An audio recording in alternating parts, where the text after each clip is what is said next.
Hey y'all, this is Gabby with Glopez Creations coming in with a new video about In the Hoop project. So this is a hand sanitizer holder. I used to make these back when the panorama was going on and they were really popular. People loved them. This is my first time making them on my newest embroidery machine. And let's just say there were a lot of mistakes. I made a lot of mistakes. So this is the first two that I did. So I did one hoop with two of these. I messed up. I didn't line it up. Oh, wrong one. I didn't line it up here. Also, I made these with, I initially started to make these with my laser, but it was too small.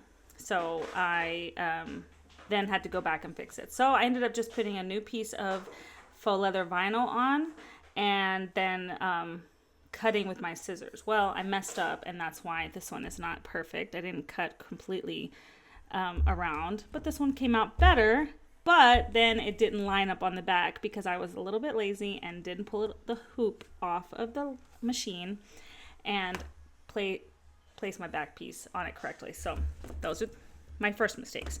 Second mistake, I got a new piece. I correctly cut out the applique part, but I incorrectly measured the around piece, or the main piece. So it did not stitch correctly. So then it's falling apart.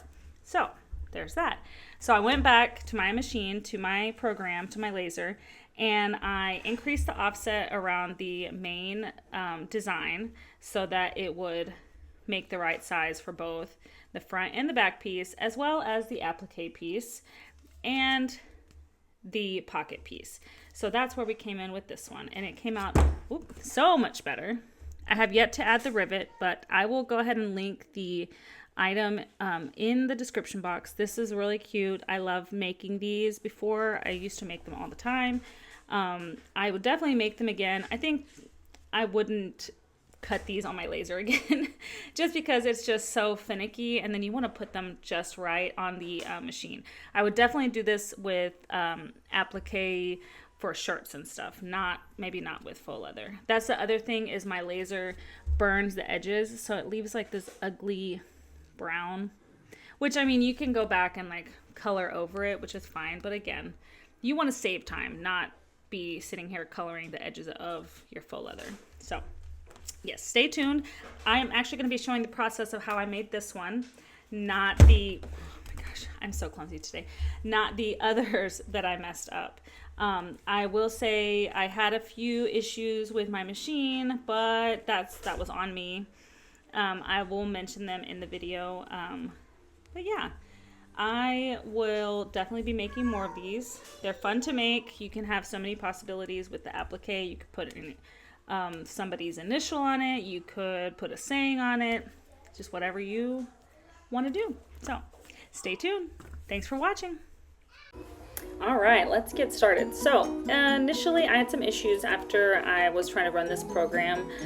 So I discovered that whenever you have your machine on auto, it will just go on to the next color instead of waiting for you to switch colors. So instead of putting stops into my program, I changed my needle options from auto to manual.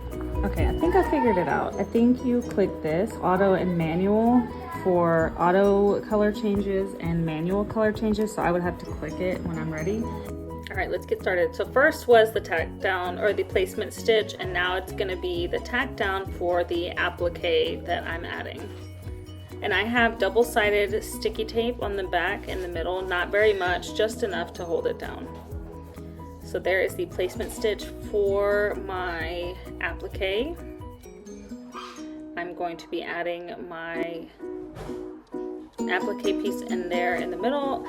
I'm doing this one-handed because I'm holding a baby at the time, so if it looks like I'm struggling, it's because I am. But yes, so I put that down. I make sure that it's covering as much of the lines as possible, and then I let it tack down. If you notice, I probably would have made this a millimeter more like thicker, just so to make sure that it does cover and tack it down. And now so that was to tack it down, and then you would take your applique scissors and cut around it, and then now it's going to start on the satin stitch. Thankfully, the satin stitch did go in and catch every side of this, so thankfully I didn't have issues with that.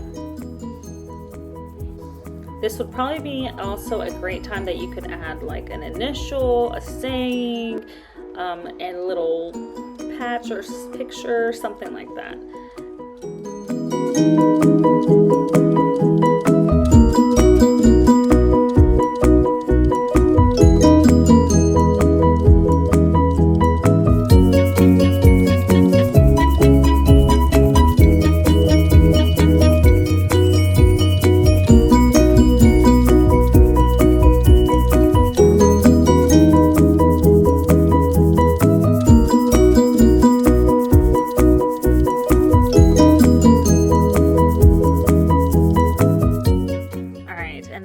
Part is adding the back piece. I have a small piece of double-sided tape that I use to hold it onto the bottom.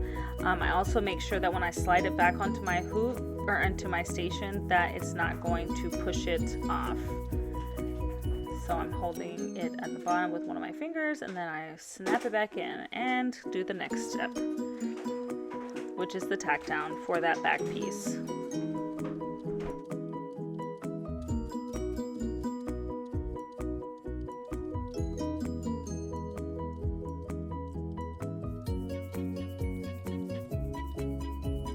The next parts are just placement stitches for the pocket, so that's just where you should line it up. The good thing about this project is that you don't have to cut around it until the very end. So even if you didn't want to cut these pieces, you could put a whole piece of faux leather or whatever you're planning to use and then cut it afterwards. So here you see I'm lining it up to those spots. I just put tape on top and bottom just because I am not going to be stitching over that, and then we just slide it back in. Here I did have some issues with my bobbin running out, and so I just had to switch my bobbin, and I didn't make sure that it snapped in, so you do see some bird nesting, and then me just cleaning it up and making sure that it was all done, as well as you see me having to rethread my top needle. So there you go.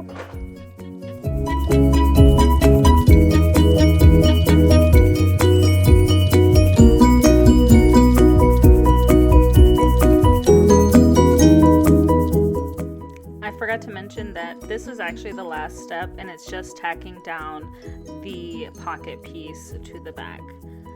Once I realized that it was bird nesting, I made sure to get all the strings that were stuck under there. I cleaned it up. I used my air blower to blow out any possible strings that were in the back. I just made sure that it's nice and clean in there because that was what was causing my issues last time, and thankfully once it got worked out, it worked.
cutaway stabilizer, but the supplier did say you can also rip it. So here you see me trying to do that, and it does rip a little.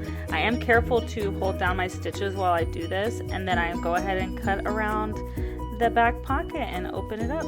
So yeah, it was super easy. The design, I think, my machine says it takes 4 minutes, but I'm sure it's like a 10-minute project just from me having to, you know, add everything. But it's fun, it's simple, you can do everything with it or anything with it. Again, I probably wouldn't use vinyl again just because you have to make sure you line it up just right in order to cover that up. Also, you can see the like burn marks from my laser. I just don't like that part. But yes, I definitely would recommend this if anybody wants a simple, easy seller. These work with the Bath & Body Works hand sanitizers and the Purell ones I've been able to use in them. So you could definitely use these as an upsell at a market.